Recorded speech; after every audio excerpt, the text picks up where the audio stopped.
All right, do not waste your money on marketing online, offline, wherever until you know these four key fundamentals. Now, this isn't just another bullshit video that you might think, oh, Vaughn's ranting on again about things that you need to know, but this is dead set. Four things that I see business owners not doing and they wonder why their marketing efforts aren't working. Now, there's a bunch of guys in the marketing community that are absolute guns at these principles, and they, crush it with their clients as well on these four key principles. And a lot of us online marketers are now banding together, getting our knowledge together because of the fact that the online marketing world is consistently day to day changing, and there's more and more competitors coming online. So you've got to stand out. You've got to be able to get your message across in the noisy world that we're currently in. So I'm going to give you guys straight value. I want to provide you guys with these four key fundamentals because I have people inboxing me every day. Like, I probably get at least 3 or 4 inboxes a day, asking, hey, Vaughn, can you market our business online? And I know other marketers who get the same thing, tons of messages every day about this particular topic. So, and saying, hey, can you do our marketing online? And I used to just say yes. However, now these are the 4 things that I want to know from the business owner before I even start their online marketing effort. So I'm going to run straight into it, guys. I'm just going to go up here. So these are the 4 things you need to know. So number 1 is there a market? Is there a market? And put M-A-R-K. Is there a market? If there is no market for your product, guess what? You are out. The other thing is, can you make a market for your product? Number 1. Can you make a market for your product? If not, if there's no market and you cannot create a market for your product is dead. Or is your product oversaturated? Is there a market for your product? However, there's people who are spending $100 per click, $200 per click, $300, $400, $500 per click to get people to your website. Say, for instance, IT. If you have like an IT service company, sometimes if you're on the high end, you are going to have to pay $200, $300, $400, $500 per click, not per conversion, per click to your website. And then you've got a 5% conversion, just to paint a picture, you're going to be paying $2,000 just to get a customer. Now, is that financially viable? No. Can you do that long term? No, unless your product's like, $100,000 or even $30,000, you're not going to want to pay $2,000, $3,000, $4,000, $5,000 per conversion, or even just $4,000 to get somebody on the phone, and then you've got to have a 50% close rate. Otherwise, you're paying $25,000 per lead.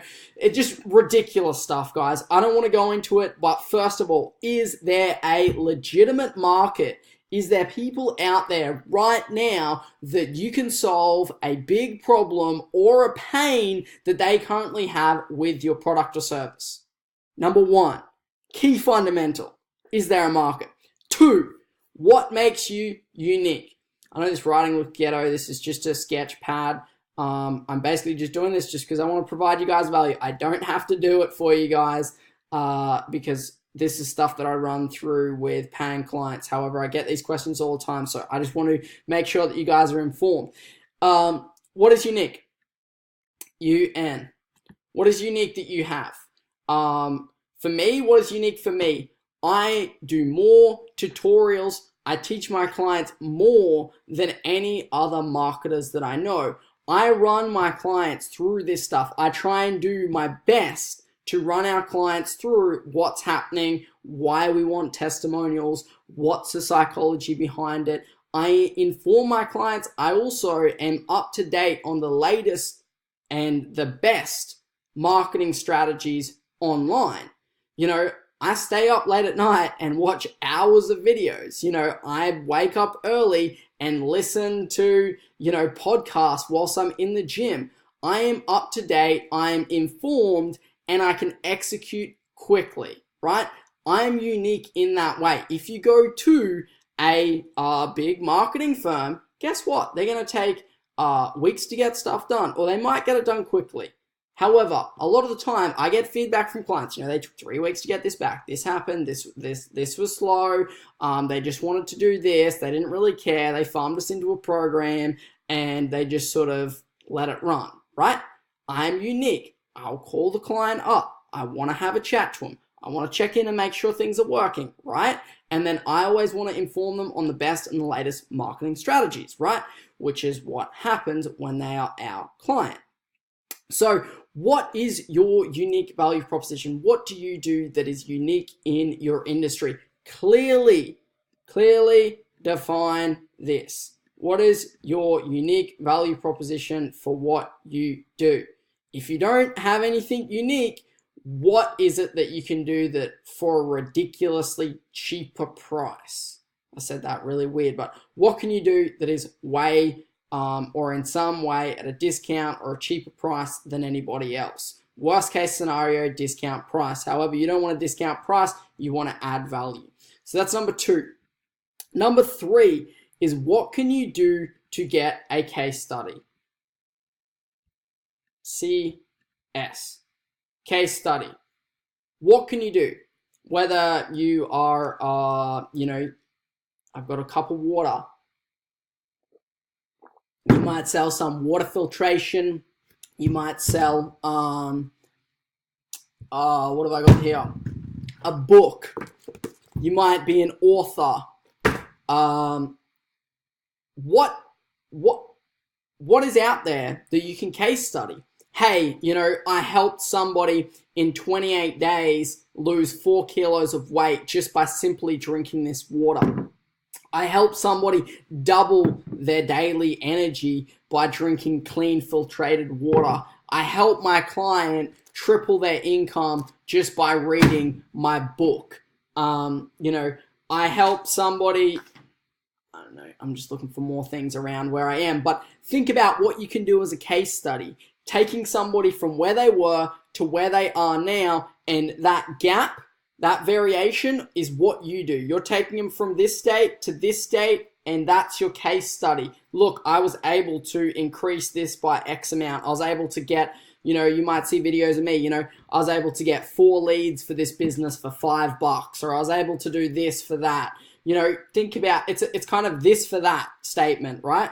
So think about how you can do a case study, because people want to see real life results. People want to see, what you're doing that is better than anybody else, and you can take it from one point to another point. So say from this point to that point, here is your gap of differentiation, and in this is your value. And when you can show that in a real life scenario and paint the picture, people can go, wow, if they did it for this person, they can do it for me as well, right? So case study. Number 4 and the final tip. Now, there's another 50 tips that I could give you, but I'm giving you guys key fundamentals, right? Tip number 4 is social proof. So we have a thing which is our in our brain, we have biases. We have these unconscious bias. I wouldn't say our brain, I'd say our unconscious, for all my friends out there that'll correct me on this. So we have a social proof bias. This is why Instagram influencers work so well, YouTube influencers work so well, is because we're taking somebody who has influence and we're giving them our product, and then they're going out there and they're showing so they are having the social proof of, hey, look, this is the product. And this is where testimonials come in, and testimonials are killer if you are marketing an online program, if you're a consultant, if you have a certain product that produces a certain result. And this sort of falls in case studies. However, the social proof is more of the high level stuff, like, oh, this is, help my skin. And this is why those ads in the morning at 10 a.m. That come on TV, I don't own a TV, but when I'm in the gym, these ads come on and they're like, yeah, my skin was improved, it feels so soft, so nice, you know what I mean? And then you get like the stuff where they have actors and they're walking around and they're like, oh, have you tried this cereal? And they're like, oh my god, yeah, I tried that cereal, it was the best tasting cereal ever. You don't want that shit, but you want real life video testimonials. Video testimonials. I'm going to repeat that again. Video testimonials of that client, because written testimonials can be bodged up. Everybody knows that. There's so many websites out there with written testimonials on there that say, oh, da da da da da, or written reviews, and those can all be fudged, right? Where a video testimonial of a legitimate person, and you want video testimonial, I haven't got my phone with me, but you want video testimonial straight from somebody's phone. You don't want a staged camera. You don't want like TV, because people see through that bullshit.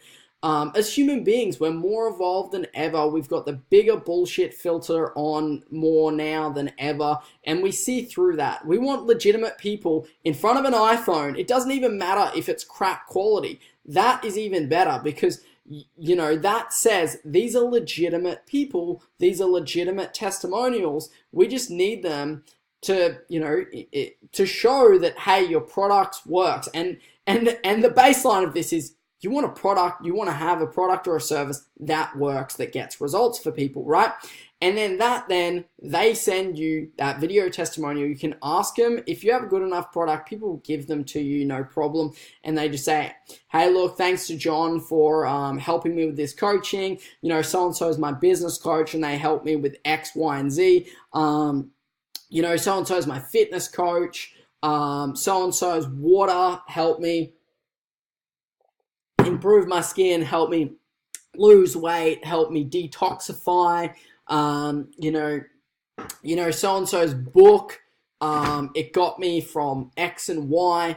And the case study is more about the written and the results, where the social proof is more the high level, airy-fairy, like, okay, this person helped with X, Y, and Z. And I feel so great right now because John helped me with so-and-so. So guys, just to reiterate all of that. 1, make sure that there is a damn good market for your product. If not, can you create a market without spending too much money? Right? So some people are like, oh, I can create a market, cool, but how much education do you actually need to create that market? Because you might have to inform your buyers and get them from cold to hot, and you have to expose a major problem, and that can take a lot of marketing effort and dollars. 2, what is unique that you can provide to the marketplace which is not already there? 3, what can you do as a case study to get your product and service out there to show people how it gets them from X to Y? And then what can you do as testimonials, or what style of testimonials can you do to get people to say, thumbs up, this product works, this is great, in real life scenarios, not fudged testimonials, real legitimate testimonials of the results that you've gotten. But guys, thank you very much for watching. I'm sure you got value out of this. I hope you did. If you didn't, you just got that value reiterated, so you can go back and look at your product or service and look at what is the problem that you are solving and what is unique about your product, and how you can go out there and get some more testimonials and get some more case studies out there. But guys, Thank you very much for watching. I appreciate your time. If you like this video, drop a comment below. If you want me to review any of your current marketing material or any strategies that you're currently using, or you want some help with this with your business, feel free to drop a comment below. I'm happy to, do a free little audit for you. But other than that, guys, I'll catch you on the next video. I'm second guessing.